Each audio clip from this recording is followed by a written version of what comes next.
4 जनवरी 1935 की सुबह 11:03 पे कैंसस सिटी के होटल प्रेसिडेंट के स्विच बोर्ड ऑपरेटर ने देखा कि रूम 1046 का फ़ोन एक बार फिर से बंद हो गया था। बोर्ड पर सफ़ेद रोशनी चमक रही थी। ये उस सुबह तीसरी बार था। पहली बार सुबह 7 बजे थी और हालांकि दरवाजे पर डोंट डिस्टर्ब मी का साइन था। बेल बॉय रैंडोल्फ ने फिर भी दस्तक दी। एक दबी हुई मर्दाना आवाज़, धीमी और कठोर, ने कहा, अंदर आओ, लाइट चालू करो।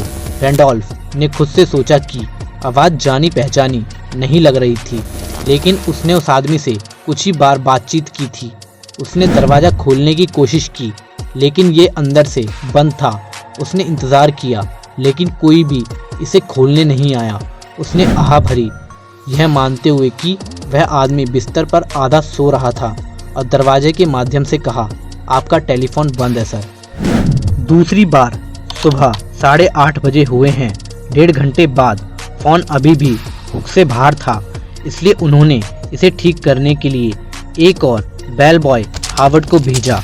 हावर्ड ने कमरे में प्रवेश करने के लिए अपनी मास्टर की का उपयोग किया और पाया कि यहाँ पूरी तरह से अंधेरा था।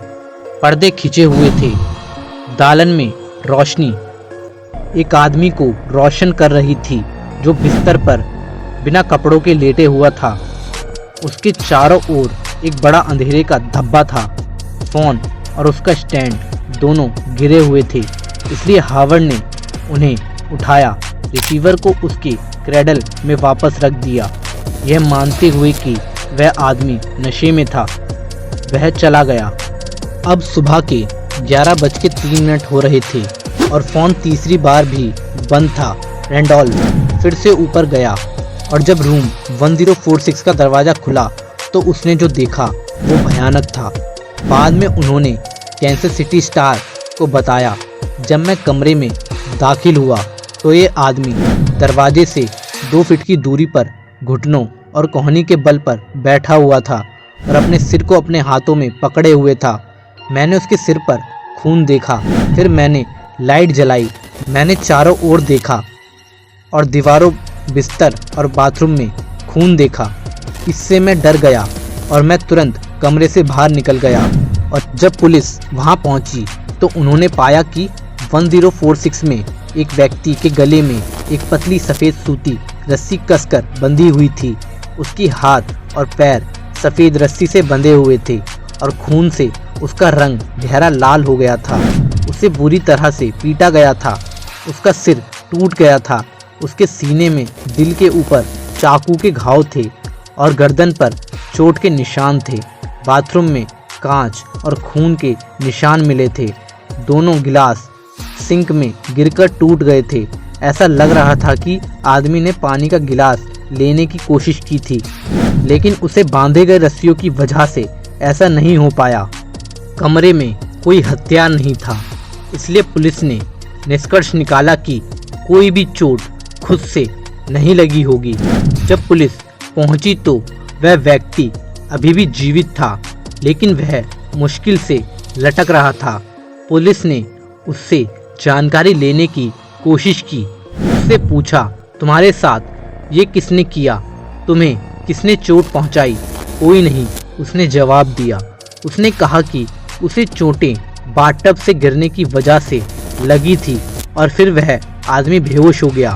हॉस्पिटल वालों ने कहा कि उसकी चोटें करीब 6 से 7 घंटे पुरानी थी, जिसका मतलब है कि वह रैंडोल्फ द्वारा सुबह 7 बजे उसके दरवाजे पर दस्तक देने से पहले ही लगी थी।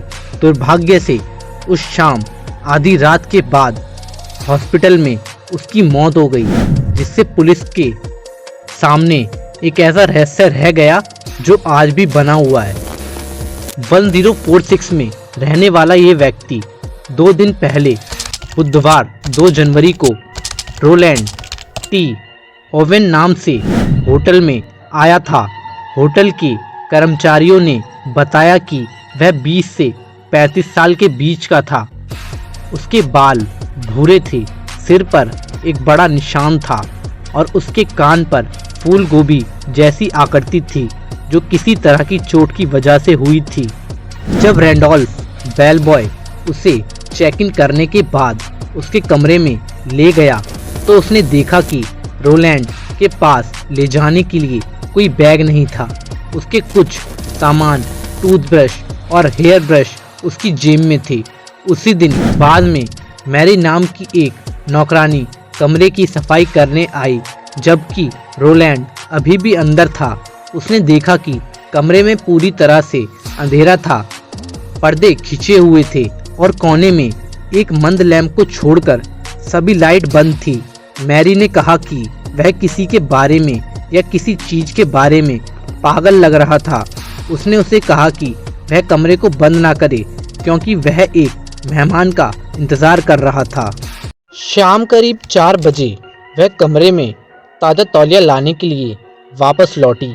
कमरे में प्रवेश करने पर उसने देखा कि रोलैंड अंधेरे में बिस्तर पर लेटा हुआ था, जागा हुआ और पूरी तरह से कपड़े पहने हुए था। दरवाज़ा खुला था। मेज पर एक नोट था जिस पर लिखा था, डॉन, मैं 15 मिनट में वापस आ जाऊंगा, रुको। अगली सुबह करीब 10:30 बजे मैरी कुछ सफाई करने के लिए 1046 पर लौटी। यह बाहर से बंद था, उस चाबी से जिससे मेहमान कमरे से बाहर निकलते समय कमरे को बंद कर देते थे, जिससे जाहिर तौर पर अंदर से नहीं खोला जा सकता था। जब मैरी ने खुद को अंदर जाने दिया तो वह यह देखकर हैरान रह गई कि रोलैंड अंधेरे में चुपचाप बैठा हुआ था। किसी ने उसे अंदर बंद कर दिया था। उसे याद आया कि रोलैंड को एक फ़ोन आया था। उसने उसे कहते हुए सुना, नहीं डॉन, मैं खाना नहीं चाहता, मैंने अभी अभी नाश्ता किया है, नहीं मुझे भूख नहीं है। जब वह शाम 4 बजे के आसपास ताजे तौलिया लाने के लिए लौटी तो उसने दरवाजे के पीछे 2 आदमियों की आवाज़ सुनी। मैरी ने दरवाज़ा खटखटाया और एक आदमी जो रोलैंड नहीं था ने कठोर आवाज़ में पूछा, कौन है? उसने बताया कि वह दरवाजे पर क्यों आई थी और उसी आदमी ने कहा कि उन्हें किसी तौलिए की ज़रूरत नहीं है। मैरी जानती थी कि कमरे में कोई तौलिया नहीं बचा था, लेकिन उसने इस मुद्दे पर जोर नहीं दिया। अगली सुबह बगल के कमरे में रहने वाली मेहमान ने बताया कि एक आदमी और एक महिला के बीच बहस की वजह से वह पूरी रात जागती रही। ऐसा लगता है कि उसका मतलब 1046 था, लेकिन 1055 रूम में एक पार्टी चल रही थी, इसलिए संभव है कि वह गलती थी।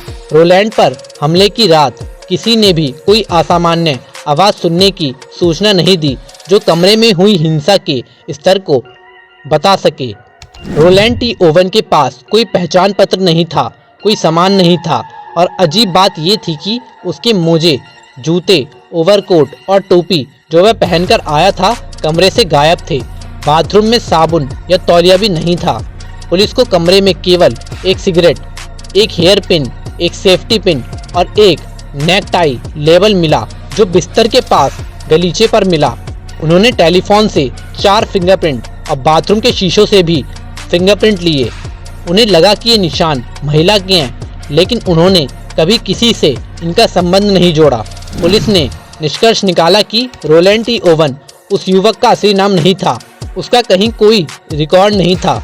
रोलैंड की असली पहचान उजागर ना कर पाने के बाद यह तय किया गया कि उसे लावारिस लोगों के लिए एक गरीब की कब्र में दफनाया जाएगा।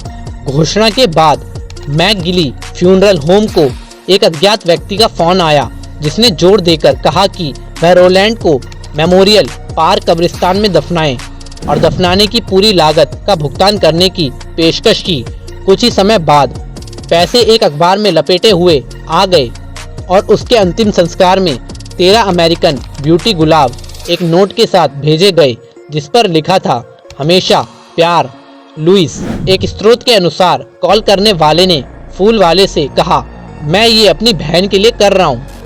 उसी स्रोत के अनुसार अंतिम संस्कार के लिए पैसा देने के लिए फोन करने वाले अज्ञात व्यक्ति ने बताया कि रोलैंड ने एक लड़की को धोखा दिया था और उस लड़की ने और रोलैंड ने रूम 1046 में एक छोटी सी मुलाकात की थी।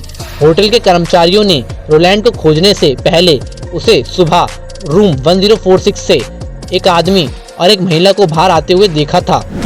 वह जल्दी में लग रहे थे। अंत में फोन पर आदमी ने कहा, धोखेबाजों को हमेशा वही मिलता है जो उन्हें मिलना चाहिए, और फोन काट दिया। यह 1936 की वसंत ऋतु थी। 1.5 साल बाद एक मित्र ने रूबी ऑगैलेट्री को अमेरिकन वीकली का नवीनतम अंक दिया था।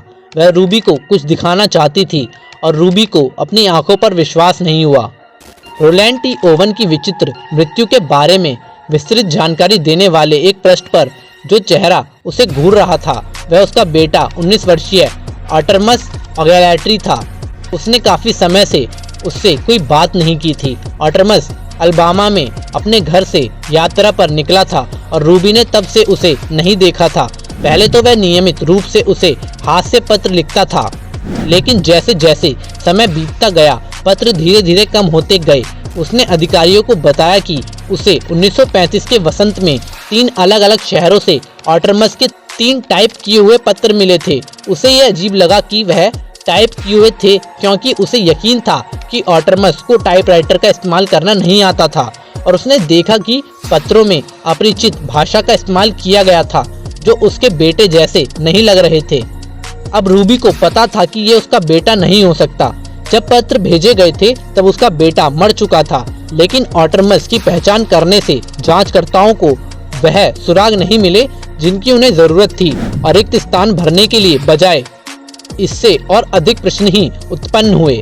अपने प्रवास के दौरान ये 4 जनवरी 1935 की सुबह किसी भी समय आर्टेमस को मदद मिल सकती थी जिससे उसकी जान बच सकती थी। वह जांचकर्ताओं को ये भी बता सकता था कि वास्तव में क्या हुआ था, लेकिन उसने ऐसा नहीं किया। वह किसकी रक्षा कर रहा था, किससे मिल रहा था, किसी ने उसकी जान ले ली। होटल प्रेसिडेंट आज भी मौजूद है। ये कैंसस सिटी के लिए एक ऐतिहासिक स्थल है और ये अभी भी एक होटल है। आर्टेमस के साथ दफनाए गए वह कारण हैं जिनके कारण वह 1046 में समाप्त हुआ, लेकिन होटल प्रेसिडेंट की दीवारें रहस्य रखती हैं और इन दीवारों ने एक हत्यारे को बिना किसी की नजर में आए भागते हुए देखा है। इतिहास, रंग और पुराने वॉलपेपर की परतों के नीचे छुपे हुए रहस्य आर्टेमस ऑगैलेट्री अपनी कब्र में ले गए, रहस्य जो हम कभी नहीं जान सकते। रूम 1046 की रहस्यमयी कहानी, ये आज तक कोई नहीं जान पाया है कि इसके पीछे कौन था।